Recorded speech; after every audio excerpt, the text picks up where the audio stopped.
ദേവാലയത്തിൽ കുറച്ച് നേരം ശാന്തമായിട്ടിരുന്നപ്പോഴാണ് എനിക്കൊരു വൈദികനാണെന്നുള്ള എൻ്റെ ആ ചെറുപ്പത്തിലെ ആഗ്രഹം വീണ്ടും എന്നിലേക്ക് ഉദിച്ചത്. ക്യാമ്പിന് പോയപ്പോൾ എല്ലാവരും ചെറിയ കുട്ടികളാണ്, ഞാൻ മാത്രമേ ഒരു മുതിർന്നയാൾ. എല്ലാവരും എന്നെ ഇങ്ങനെ നോക്കിയിരിക്കുന്നു. അന്നൊരു രാത്രി എന്ന് പറയുന്നത് എനിക്ക് ഒന്നും ഓർക്കമില്ലായിരുന്നു. ഒരു നരതുല്യമായ ഒരു രാത്രിയായിരുന്നു. കൂടുതൽ താമസിച്ച് വന്നത് എനിക്ക് ഒരുപാട് ഉപകാരമായി. കൂടുതൽ ജനങ്ങളെ അറിയാൻ പറ്റി, സാധാരണക്കാരെ തിരിച്ചറിയാൻ പറ്റി. ഒരുപക്ഷെ ഞാൻ 10ാം ക്ലാസ് കഴിഞ്ഞ് സെമിനാരിയിൽ വന്നിരുന്നെങ്കിൽ എനിക്ക് ഒരിക്കലും സെമിനാരിയിൽ നിൽക്കാൻ പറ്റത്തില്ലായിരുന്നു.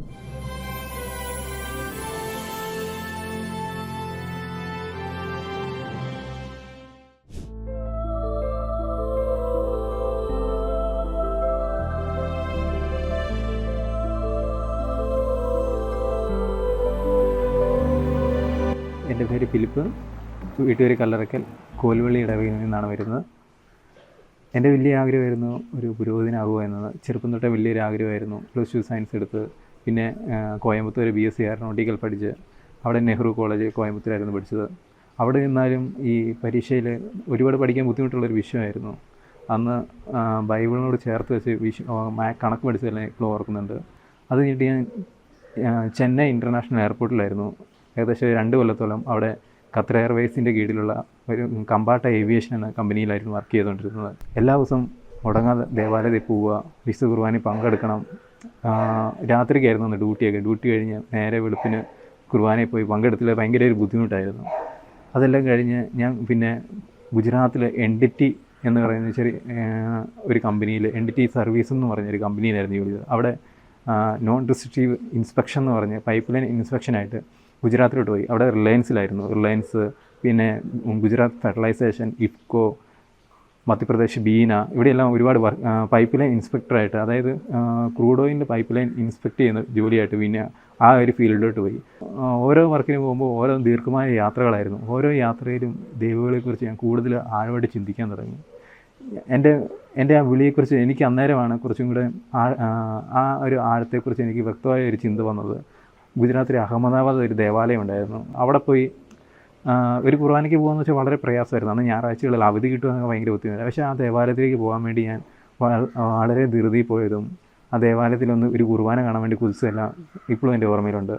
അവിടെ ഇരുന്ന് ദേവാലയത്തിൽ കുറച്ച് നേരം ശാന്തമായിട്ടിരുന്നപ്പോഴാണ് എനിക്കൊരു വൈദികനാണെന്നുള്ള എൻ്റെ ആ ചെറുപ്പത്തിലെ ആഗ്രഹം വീണ്ടും എന്നിലേക്ക് ഉദിച്ചത്.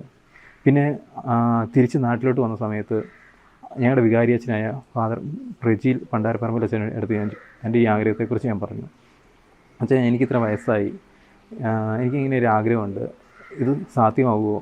അച്ഛൻ പറഞ്ഞു, ആദ്യം പറഞ്ഞത് ഇങ്ങനെയായിരുന്നു, ഇച്ചിരി ബുദ്ധിമുട്ടായിരിക്കും, നമ്മുടെ രൂപതയിലോട്ടൊക്കെ പോകാൻ കുറച്ച് ബുദ്ധിമുട്ടായിരിക്കും, കാരണം ഇത്ര വയസ്സായില്ലേ.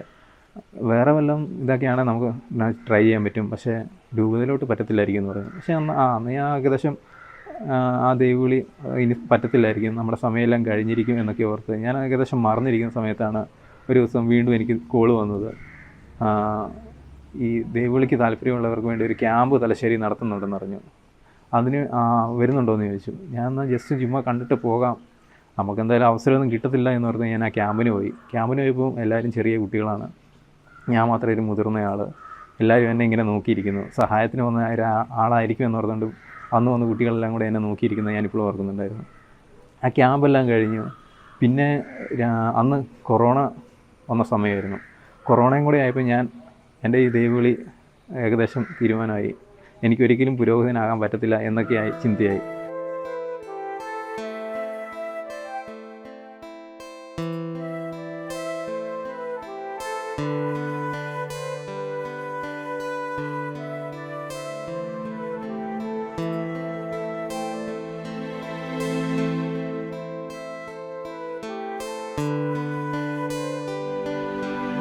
പെട്ടെന്ന് തന്നെ വികാരിയച്ഛൻ്റെ ഒരു കത്ത് മേടിച്ചിട്ട് സെമിനാരിയിലോട്ട് വരാൻ പറഞ്ഞു.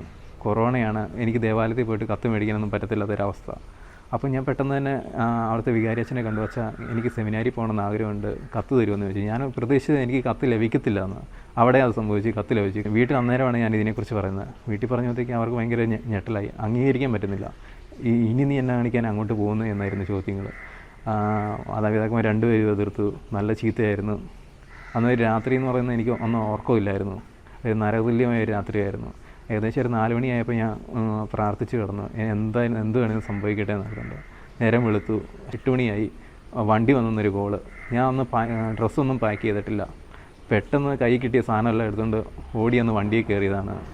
അങ്ങനെയാണ് ഞാൻ സെമിനാരിയിലെത്തിയത്. സെമിനാരിയിലെത്തിയാൽ ഞാൻ വിചാരിച്ചു, അവിടെ എത്തിയപ്പോഴും ചെറിയ കുട്ടികളാണ്. ഞാനെങ്ങനെ ഈ മുതിർന്നയാൾ എങ്ങനെ ഇവരുടെ കൂടെ ഇരിക്കും, ആ ചെറിയ ബെഞ്ചിലിരിക്കുക എന്നൊക്കെ പറയുന്നത് വളരെ ദുഷ്കരമായ കാര്യമായിരുന്നു. ഒരാഴ്ച, മാക്സിമം ഒരാഴ്ച, അതിൽ കൂടുതൽ എനിക്ക് പറ്റത്തില്ല എന്ന് വിചാരിച്ചു. പിന്നീട് സംഭവിച്ച എൻ്റെ ദൈവത്തിലെ ആ ഒരു ദൈവവിളിയെ എനിക്ക് കൂടുതൽ കാണിച്ചു തരാൻ പറ്റിയ എൻ്റെ ആത്മീയ പിതാവിലൂടെയും റെക്ടറച്ചനിലൂടെയും അത് കൂടുതൽ എനിക്ക് വ്യക്തമായി തിരിച്ചറിയാൻ കഴിഞ്ഞു. കൂടുതൽ താമസിച്ച് വന്നത് എനിക്ക് ഒരുപാട് ഉപകാരമായി. കൂടുതൽ ജനങ്ങളെ അറിയാൻ പറ്റി, സാധാരണക്കാരെ തിരിച്ചറിയാൻ പറ്റി. പല തരത്തിലുള്ള മനുഷ്യർ, പല പ്രദേശങ്ങൾ, പല സംസ്കാരങ്ങൾ, ഇതിലൂടെയെല്ലാം ദൈവം എന്നെ ഒരുപാട് വഴിയിലൂടെ നയിച്ചിട്ടുണ്ട്.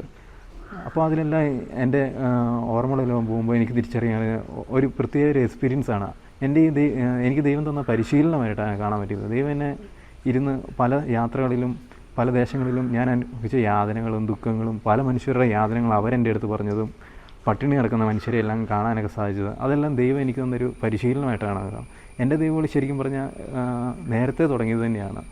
സെമിനാരിയിൽ എത്തിച്ചേരാൻ വേണ്ടി ഒരുപക്ഷെ ഞാൻ 10ാം ക്ലാസ് കഴിഞ്ഞ് സെമിനാരിയിൽ വന്നിരുന്നെങ്കിൽ എനിക്ക് ഒരിക്കലും സെമിനാരിയിൽ നിൽക്കാൻ പറ്റത്തില്ലായിരുന്നു. കാരണം ഈ ലോകത്തിൻ്റെ യഥാർത്ഥ മുഖത്തെക്കുറിച്ചുള്ള അറിവില്ലാതെ അന്ന് ഞാൻ വന്നിരുന്നെങ്കിൽ എനിക്കൊരിക്കലും ഒരു പുരോഗതിനാകാൻ സാധിക്കില്ലായിരുന്നു. ഒരുപക്ഷെ ഇന്ന് ലേറ്റായിട്ട് വൈകി വന്ന എനിക്ക് കൂടുതൽ ഈ ലോകത്തെക്കുറിച്ച് അറിയാൻ സാധിച്ചു. എന്താണ് ലോകം?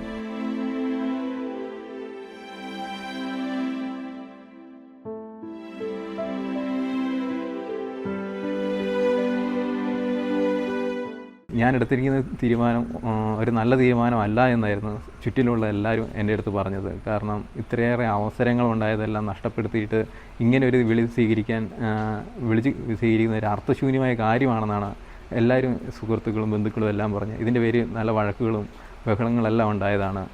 എല്ലാവരും ഓർത്ത് ഞാൻ ഒരു കൊല്ലം മാത്രമേ സെമിനാരിൽ നിൽക്കത്തുള്ളൂ. എൻ്റെ ഒരു ഉറച്ച തീരുമാനമായിരുന്നു സെമിനാരി നിൽക്കുക. കാരണം അത് ഒരുപാട് പ്രയാസം നിറഞ്ഞൊരു കാര്യമാണ്. ദൈവവിളി എന്ന് പറയുന്നത് ശരിക്കും പറഞ്ഞാൽ ദൈവത്തിൻ്റെ കൃപ തന്നെയാണ്. അതൊരു മാനുഷിക ചിന്തയിൽ നിന്നോ മാനുഷികമായ ഒരു പിന്തുണ കൊണ്ടോ സംഭവിക്കുന്നതല്ല. അത് ദൈവത്തിൻ്റെ സ്നേഹമാണ്, ദൈവത്തിൻ്റെ കൃപയാണ്. അത് ശരിക്കും ആ കൃപ ചിലപ്പം ഒരുപാട് ലേറ്റാകാം, ഒരുപാട് മുമ്പാകാം. ഇതെല്ലാം ദൈവത്തിൻ്റെ പദ്ധതികളാണ്. ദൈവം തീരുമാനിക്കുന്ന സമയത്തെ ഇത് സംഭവിക്കുന്നത്.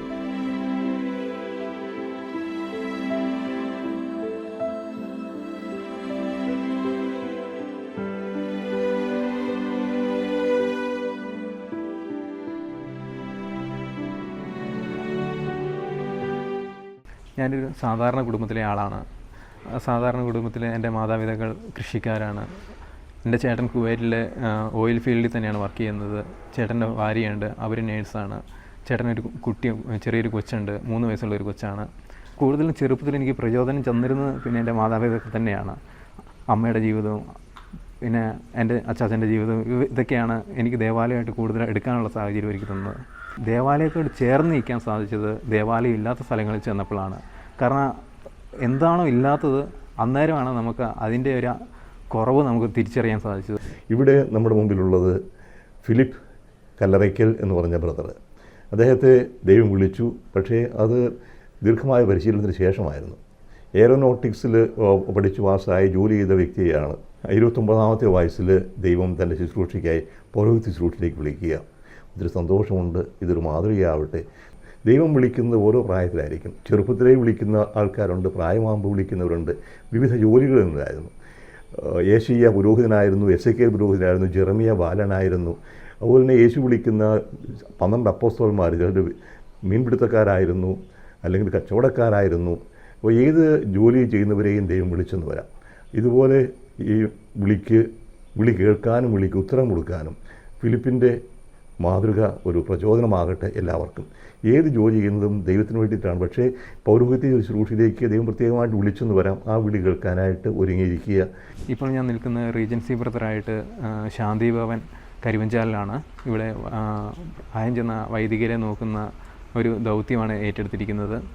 കാരണം അവരിലൂടെ എനിക്ക് ഒരുപാട് അറിവുകൾ സമ്പാദിക്കാൻ പറ്റുന്നുണ്ട്. അവരുടെ ജീവിത ശൈലിയും ജീവിതത്തിലെ അവരുടെ അനുഭവങ്ങളെല്ലാം ചോദിച്ചറിഞ്ഞ് ഒരു ജീവിതത്തിനൊരു നമുക്കൊരു ശക്തി ലഭിക്കുന്നൊരു സ്ഥലം കൂടിയാണ്.